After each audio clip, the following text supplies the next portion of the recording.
that the CBN governor was harboring a presidential ambition. We saw posters, we saw pictures of vehicles branded for his campaign and all that and all that. He at some point issued a statement saying that he didn't know who was doing all these things, that some people came and But bought he forms. sought interpretation in court. And then eventually went to court to ask them whether he could run. Anyway, all of that, of course, created some outrage, and INEC had to take a position at the time, because you can't be judge and jury in your own matter. We can't leave these materials in the care of an institution whose head is planning to run for office. But that exactly is the problem that I have. CBN is an institution, really, and to my mind, if protocols have been set in place and if it is assumed that people do the work that they're supposed to do within institutional frameworks, then really it shouldn't matter whether Mr. Emefiele was going to run or not, because the CBN is a federal establishment. If he, being the head of CBN, decides he wants to run for office and election materials are stored within the facility of the CBN, it doesn't necessarily mean that they should stop doing that. There just needs to be a firewall between processes that are in place and him as an individual. Is it that he's going to stroll into the vault and collect election materials? Slowly, Justin. Or he's the one that is going to sign the release. So we live in Nigeria where mistrust by some of the electorate when some of these things happen. Just a moment. Now, INEC is termed independent. So let's also assume that other candidates had offices where INEC could keep some of these sensitive materials. Yeah, well, independence doesn't mean isolation, for starters. They are independent, yes. Doesn't mean that they work solely. I mean, they're independent, but they work with the security branch, right? You need security during elections. Thank you. They're independent, but they ship the materials. Logistically, for instance, they depend on the military, the Air Force, to move these materials around. So the point I'm making is, as long as we should always focus on building. You see, it's the same thing we do in the electoral space when we're choosing electoral or when we're filling out electoral positions. We tend to focus on the individual. We forget that an individual works within a framework, within a system. If the system is right, if the system is strong, if the institutions are doing and functioning the way they're supposed to function, then it really shouldn't matter what the individual is up to or not. Anyway, the second question would even be, if INEC decides to take these sensitive materials out of the CBN's custody, where else can we keep them? Can they put them? We don't have an office that has that breath. In their what? In their offices. We keep seeing that they burn INEC offices. I'm just saying. Okay. Anyway, what they've come back to say is that the summary of the story is they narrated, this is how we made that decision, but we need to, they never explicitly in this article talked about the ambition of the governor as a reason, but they said they stopped for several reasons and that they are yet to have a parley with the CBN, and they do intend to go have a parley with the CBN on the issue of how to manage the electoral materials. They've said that what happened in Ekiti and Osun State should not be taken as the standard for how these things will be conducted. My final word on this would be, there's too many ad hoc arrangements for something that is really a routine that we do every 4 years or any other scale in between. They should stop all these ad hoc arrangements, right? Take long-term forecasting and planning approaches, plan a logistical framework for how elections will be conducted, and put it in place, institutionalize it. It's not every year will come, every other year will come and say, give us budget. This is a year, you should budget every year, right? But we should know what is ad hoc and what is standard. What is the standard procedure for conducting elections from a logistics perspective? How materials move, that should be institutionalized so that we don't get into all these MFLA is running, we're not doing again. He's not running, okay, we're doing again. That's just nonsense.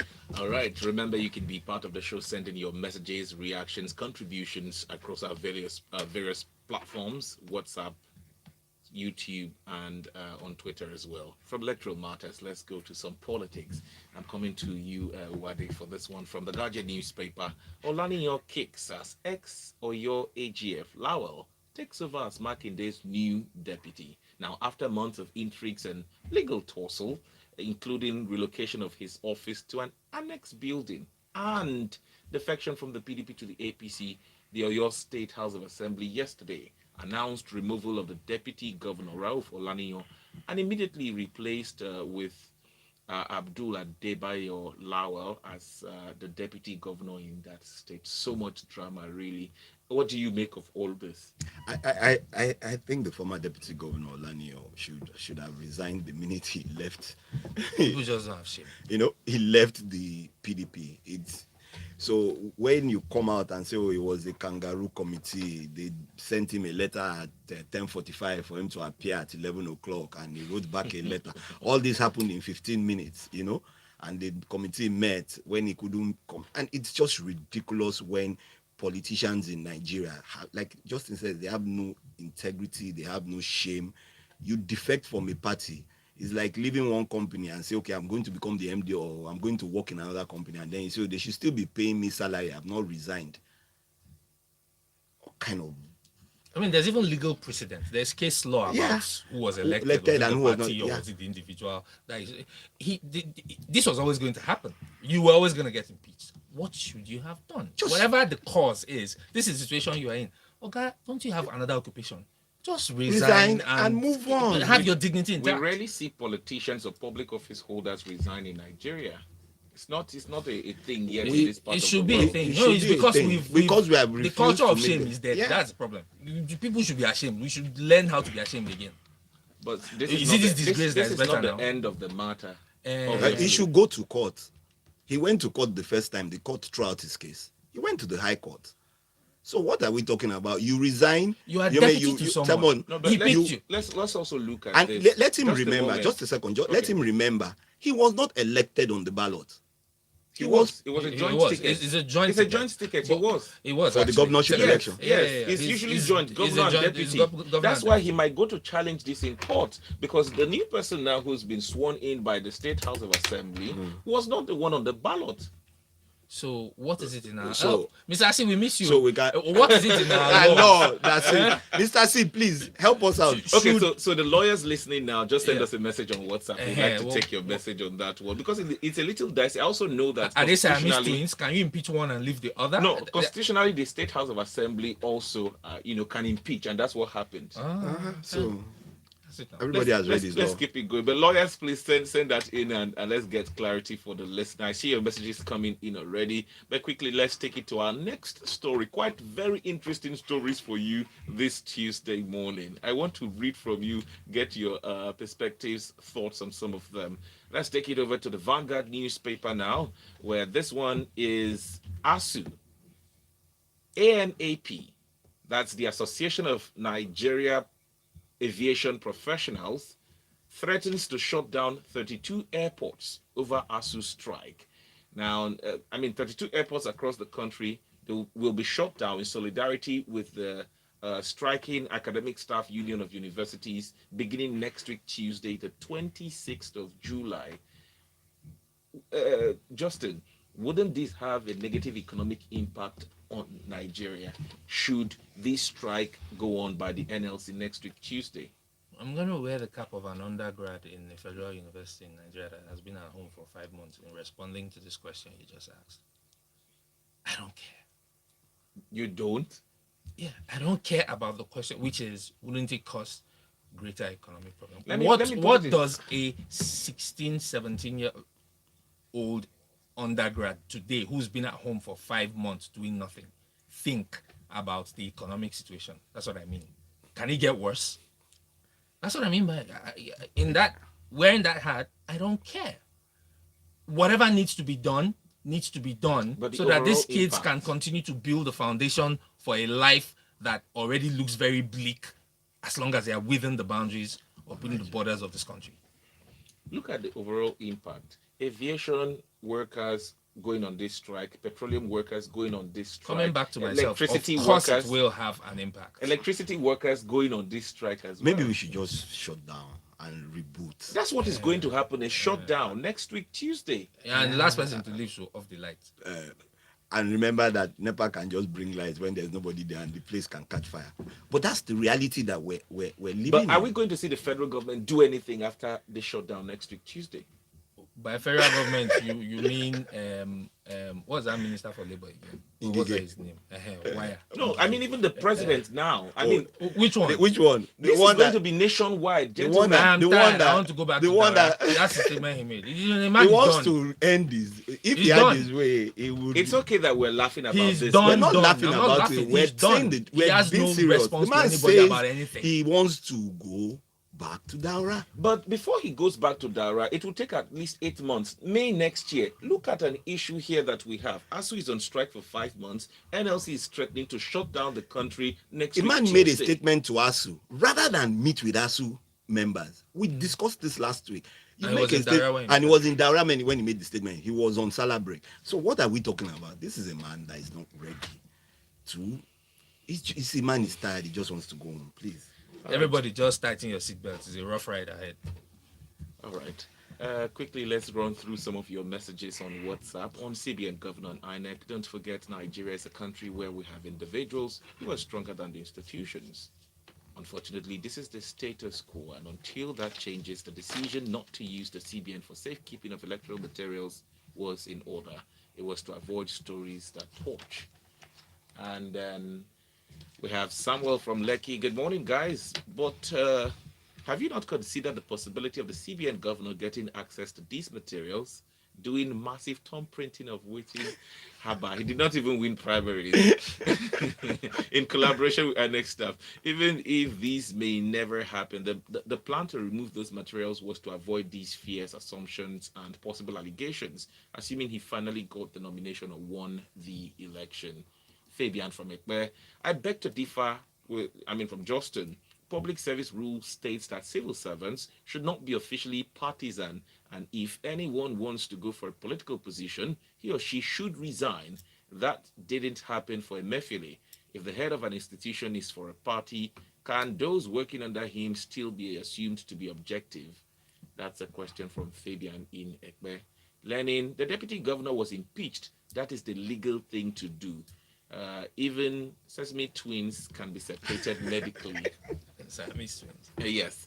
And then we have Shegu saying, it's very simple, guys. It's the thought of the loss of free money that is the main issue. These guys are too used to collecting money with little or no input. Okay, thank you so much. Femi Pedro was impeached in Lagos. Abayomi is the one that sent that message across. Nigeria's national grid is dropping from their less than 5,000 megawatts electricity. Countries like Egypt and South Africa are generating and consuming more than 30,000 megawatts respectively.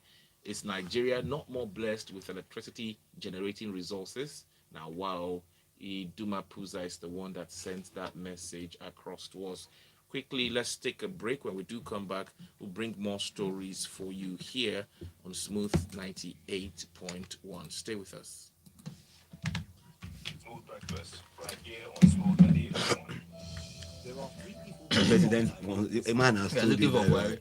Yeah, that's the man says he wants to. That if he had his choice, like go house, go Man down, has go shut down. relax. Man has shut down. See, He's on what do you call that thing? Sabbatical So he to told us go on enough is finally. enough. After he said enough is enough, he said, if you know any lecturer, Like, if you them to come back. Can you imagine? You We didn't go- call them and we say, should go and come, beg them." come and sit down with me and Salah. Let's have a Yeah. discussion. He said, He beg rang them- me. beg He them begged to them go to. back to the classroom. You know how they say that the night is darkest before dawn. See this last 8 months, I mean, how many months, eh? Morocco beat us on penalties. Yeah. To be rough. I don't expect anything to happen. This It's is just We are Man, he just back. going to. We're back. Let's do 6 before 4. Welcome back. Thank you very much for being a part of the show. It's freshly pressed on Smooth 98.1. Keep sending those messages across to us. 0809-444-0981 is for WhatsApp. I'll take that again slowly. 0809 444-0981 is the WhatsApp portal. Just send your messages across. We'll try to take them before 8 o'clock today. On Twitter, it's Smooth981FM. And if you're watching the live stream, do well to leave a message or a comment on the live stream. Ade Baba says the deputy governor has not done anything unconstitutional. The Constitution is silent on the defection of President, Vice President, Governor, and Deputy. Supreme Court has settled it in Article versus OBJ case. All right. All right. Let's just keep the conversation going. IG orders Lagos Commissioner of Police to investigate Portable over formation of cult group 1 Million Boys. That's in from the Vanguard newspaper. But we'll come back to that story. All right. We'll come back to that story right before we go. Let's look at this one from quickly, just looking at this story from the Vanguard, and then we'll take some of your messages. I see your messages coming in. Send them in. WhatsApp, Instagram, Twitter. Just send them across. We'll take all of them before the end of the show. NNPC quietly approves petrol pump price hike to 179 naira per litre. That's in from the Guardian newspaper, by the way. So the NNPC has approved an upward review in the pump price of premium motor spirit from 165 naira to 179 naira per litre, effective today, Tuesday. Owade, what do you make of this? It was long overdue. I know they've been saying that they don't need to change the prices, that they have enough petrol that can last us till this administration, moves on in 2023. But we all know that wasn't true. Some of us who studied the industry knew that wasn't true. They were struggling to make payments. They were struggling to pay the backlogs on, in quotes, what do you call it? Subsidies and all, and a lot of the petrol stations were finding it difficult to take products at the old prices. They've also increased the ex-depot price to 167 naira per litre because the cost of just landing the petrol was getting higher. But the thing about it is, of course, they're silent about it because they've made so much noise about the fact that they were wet till the end of God knows when. But as at last weekend, we saw a number of petrol stations increase their pump prices from somewhere selling at 169. It was between 169 and 180. So, and all of a sudden at the weekend, cars could drive into the petrol station. Some still had it at 165, but sometimes, you buy the fuel there and you're wondering, are you sure that that's the right quantity? And that's it for me. It was long overdue, and thank God. It still doesn't work. The 179. Yeah, 179 doesn't work. But, let me break it down for you. I know that it doesn't work. It doesn't work. So let's tell people so they know that. But the fact that this doesn't end now. It's going to. The subsidy you will still not has buy to it go. at 179 unless maybe you're queuing up at an NNPC petrol station. The subsidy, it doesn't work. Subsidy must go. We must let demand and supply determine the price of petrol at the stations, and that's the reality. The subsidy, is it leaving before the end of the year? Sometime the next subsidy year? will not leave before the end of this administration. Whether the next administration will be gutsy enough. You see, what makes it so irritating is you campaigned on this. In fact, we have those videos where Mr. President said that anybody that says there's anything like subsidy is a fraudster or something of the sort. You lied to Nigerians because the truth is there was subsidy. It was being mismanaged, yes, right? The point is that you campaigned on that premise and that hasn't changed. Yeah. It's a hard decision that requires a lot of guts and political will for it to be done. So everybody has been playing hot potato with it. You've done your 8 years almost of this administration and you refuse to deal with that issue. You've left it for the next. That's why in private I always tell people, I don't envy my candidate for presidency if he wins. Quickly. Because whoever wins election next year has a massive headache on their hands. This is something that must be done. If we take can't be out buying petrol. the subsidy. We can't be buying petrol for anything, realistically, anything less than 300 naira. Yeah. No, that is what makes it economically viable for anybody to invest money in that sector. Remember, it's private sector driven. Now, diesel without subsidy selling at 800. And this is only one of the few places in the world where diesel price is higher than PMS price. No, if we deregulate fully, don't you think that the price of the product might now be more than that? I don't think That's, so. yeah, it will get would be. there. It might get there. That's the because if you real don't- cost of it. If you don't have the Fix your refineries and stop worrying about this. aside from that, diesel has been deregulated for a very long time, but the pricing had remained stable. One of the major problems with diesel today is the cost of foreign exchange. Are you with me? And all these things have an impact. You pay for the importation in foreign currency. You pay for the ship in foreign currency. You buy the product in foreign currency. But there's also a report that some of the product, over 40 million liters thereabout, I can't get the exact Is figures, unaccounted. unaccounted Yes, for, because your exported your to neighbors other- in West Africa don't have petrol stations. Everybody sells petrol on the road if you've ever been across the border. Yeah. Right? And they sell it way higher than what we're even buying, than even this so why 179 do that we we're talking keep about today. subsidizing, and then some people are taking it out of the country and selling? Every Justin time just said there's a this thing, delta in a pricing mechanism, every time there's a gap in a pricing mechanism, And that's the what people will happens. It's take just like the advantage. FX market. We've created a multivariable system where you have an official price and there's a delta between that and the black market price. People will speculate. It's a real thing. Speculation is an economic incentive. Or rather, opportunities create that incentive and all of that. All right, Justin, let's still stick with you for this from the Punch newspaper. Federal government, UN to identify terrorist criminals at airports. Is there an information how they intend to do this? Advanced passenger information protocols. This is something that has existed across the world, but I think the UN and some other agencies are coming together to make it sort of a uniform standard, right? That enables tracking of persons.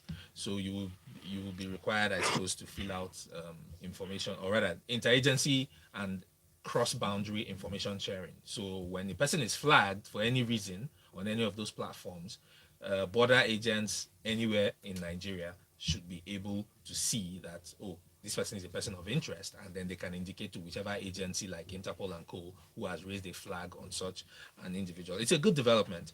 I mean, we're just coming up to standard with what has been existing in other places. This should ease, hopefully, the treatment that people that are flying out of Nigeria and that carry Nigerian passports would that's one of the side effects that I hope that this will address. Having said that, we have a lot of ungoverned spaces in Nigeria, ungoverned borders.